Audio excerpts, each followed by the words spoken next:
Welcome back to the Deep Dive. We are your guides, and our mission, as always, is to dive into a stack of complex sources and really pull out the critical insights you need. Today, we're taking a look at a very specific case study in clinical psychology. It's about a therapeutic approach designed to tackle one of the most, well, heartbreaking challenges a family can face. It really is. We're talking about the severe anxiety that can just completely stall a young adult's path to independence. And this isn't just theory. We're looking at a super detailed case study, almost like a blueprint of how clinicians intervene when dependency, really fueled by panic and agoraphobia, threatened to derail an 18-year-old's entire future. Yeah, this is a deep dive into what's often called failure to launch. Right. You have these late adolescents, young adults who are otherwise totally capable, but they're just stuck. They're highly reliant on their parents. They can't pursue education, can't get a job. And anxiety is the engine behind it all. Anxiety is the engine. It makes the world feel hostile, which leads to avoidance. And that, kind of paradoxically, just cements their dependence on the family. And for the families, I mean, the situation can feel utterly baffling. So the person at the center of this case, she was an 18-year-old woman in New England. She had tried to go to college, but her agoraphobia and panic disorder were so severe they just forced her right back home. Yeah, the source material notes she was at high risk for long-lasting prohibitive dependence. That's a heavy phrase. It is. Yeah. This wasn't just, a rough patch. This was a crisis point where she was basically unable to function outside of her parents' immediate environment. So the goal wasn't just symptom reduction. No, not at all. The clinical goal wasn't just to, say, reduce panic attacks, which is crucial, but the mission was to help this patient successfully separate from the mothership, if you will. Right, to achieve that age-appropriate independence. Exactly. Because without a big strategic intervention, that pattern of avoidance and reliance would just solidify over time. Okay, let's look under the hood. If we agree that the individual's anxiety is the root problem, what's the mechanism, the fuel, that keeps this dependent cycle running so fiercely? Because it's not malicious, right? It often comes from a place of love. Oh, completely. It's entirely rooted in love, but clinically, that mechanism gets a name. It's called family accommodation. Family accommodation, okay. And this concept is just so critical to understanding chronic anxiety in, adolescents and young adults. It's defined as any modification or any participation by parents in these anxiety-driven behaviors that end up supporting the avoidance. Can you make that a little more concrete? What does that actually look like? Sure. So general accommodation could be providing repeated reassurance, everything's okay, you're safe, or cooking only certain foods because a child fears they'll get sick. Or maybe the most common one, letting them miss school. That's a huge one. Allowing a child to miss school or work just to get rid of that immediate anxiety. And that's where the cycle really takes hold, the consequence of that action. Precisely. When the parent accommodates, the child gets this immediate but temporary relief. And that relief is a powerful reinforcer for the parent, too. So when I did X, the panic stopped. Exactly. But for the patient, it reinforces the avoidance. The message is, I avoided the scary thing, and I was fine. And this just contributes directly to the anxiety sticking around and makes independence feel, well, impossible. This is where the source material gets really specific. And then, honestly, kind of shocking, the full depth of the accommodation didn't even become clear until about 6 weeks into treatment. All right, that's when the father requested a Family and Medical Leave Act form, an FNLA form. For listeners outside the U.S., that's a legal mechanism. It lets you take protected, approved time off work for serious medical issues. So the fact that they were using this really underscores that the family saw this as a genuine medical emergency, one that required the father to consistently miss work. The detail is just astonishing. The source said he needed 16 hours a week of FMLA time. 16 hours. And this wasn't just for, driving her to appointments. When her anxiety was at its peak, he would drive her to her college classes. And wait outside the classroom door. And wait outside the door until she was finished. On top of that, she went everywhere with him. The grocery store, their own doctor's appointments. For months, they felt like they couldn't leave her home alone at all. They built this, a cage of security around her. A gilded cage, yeah. And so what here is crystal clear. For her to get better, to actually launch, the intervention had to happen at the family level too. Individual therapy alone wasn't going to cut it. It was necessary, absolutely, but profoundly insufficient. Because if the accommodation is still happening at home, it just maintains the avoidance. And it basically negates anything she's learning in the clinic. So the solution wasn't just more therapy, it was this strategic convergence of two very specialized treatments running at the same time but separately. Sounds complicated. It's like clinical diplomacy, really. Yeah. So treatment one was traditional cognitive behavioral therapy, or CBT. That was one therapist working directly with the young adult. Mhm. And it focused on all the internal stuff, the cognitive distortions, the fear of panic symptoms. And the main tools were psychoeducation and graded exposure. Exactly. And it was telling. The clinicians noted that while they tried cognitive work, the behavioral stuff, the actual exposure, was way, way more successful. So then what was treatment two? That was the parent-based part. It's called Supportive Parenting for Anxious Childhood Emotions, or SPACE. Space. And it targets the family-level factors, all that accommodation we just talked about. Yeah. What's so innovative about SPACE is that it focuses on helping the parents change their own behavior. It's not about training them to be therapists for their daughter. That's a really important distinction. It's huge. The whole philosophy is about changing the parental message. Parents are taught to give these supportive responses that do two things at once. Okay, what are they?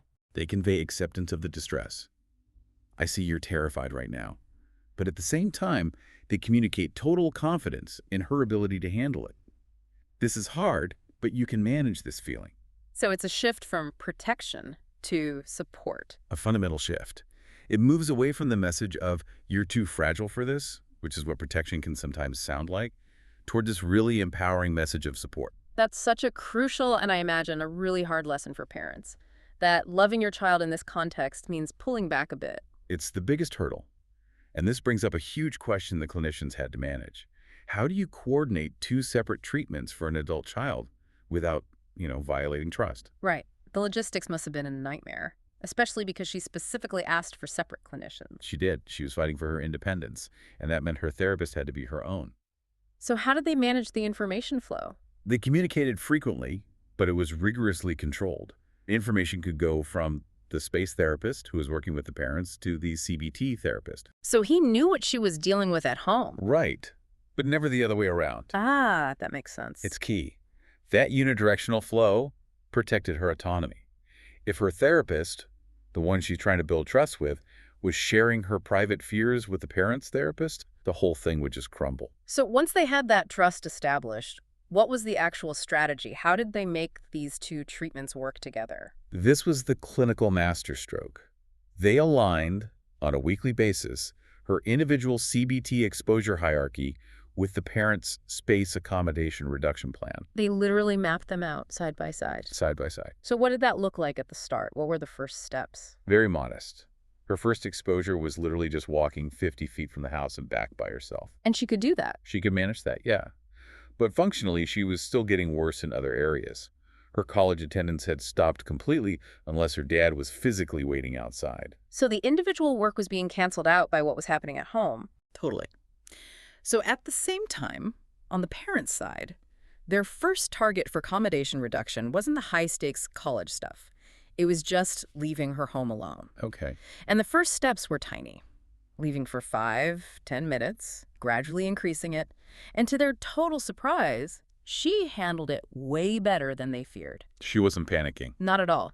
She was keeping busy, sometimes even cleaning the house while they were gone. It turned out their fear of her distress was often much higher than the distress she actually felt. That's fascinating. They had built up this worst-case scenario in their heads. Exactly. But the real power came when the two tracks intersected. So, for example, in the same week, she planned an exposure to drive to a grocery store alone for her CBT. A huge step. Right. The SPACE clinician had the parents plan to inform her that from that day on, they would no longer go to the store with her. Wow. So the safety net was removed right as she was about to try to fly. Precisely. That simultaneous reduction in the negative reinforcement, the accommodation paired with the active exposure, it just maximized her sense of mastery. She succeeded, and then she realized her parents truly believed she could do it because they had stepped away. And this whole process led to a total transformation in the parents' thinking. You said they started out seeing her as incredibly fragile. Yeah. What was the turning point for them? It was seeing that consistent disconnect between what they predicted would happen and what actually happened. Every time they pulled back an accommodation, she did better than they expected. They were consistently underestimating her. Consistently. By the end, they could actually verbalize the core clinical insight. They said, when you coddle your child, you're communicating to them that you don't think they're capable. And that realization changed everything. And the data really backs this up. The sources say the combined treatment was, quote, more successful than the sum of its parts. Massively more successful. Because the family system itself stopped maintaining the problem. So let's review those outcomes. Because when you think about where she started, the functional goals she achieved are just stunning. They really are. By the end of treatment, she'd worked through 2 major fear hierarchies. She was driving regularly, alone, miles from home. She was staying home alone for her parents' entire workday for the first time in almost 2 years. And she was attending all her college classes on her own for months. And this isn't just, a nice story. The quantitative evidence shows clinically significant change. They use something called the Reliable Change Index, the RCI. And that's a statistical measure that tells you the improvement is real, not just a random fluctuation. Exactly. It tells us this was a real and significant change, and it showed a profound collapse in anxiety. Her patient-reported anxiety dropped by almost 60%. Wow. From very elevated down to low. Right. But the most dramatic number, the one that shows the system changed, was the parent-reported family accommodation. That decreased by an incredible 89.2%. 89%. So the family itself had completely restructured how it responds to anxiety. Completely. And you saw these huge secondary gains, too. Her depression symptoms dropped by over 60%. Sure. But the most transformative statistic, the one that really speaks to the mastery she felt, Her self-esteem. her self-esteem, it increased by a staggering 280%. 280%. That's monumental. That doesn't happen from just talking about feelings. That comes from doing things you thought were impossible. It comes from all those repeated, successful exposures that her parents could no longer sabotage with accommodation.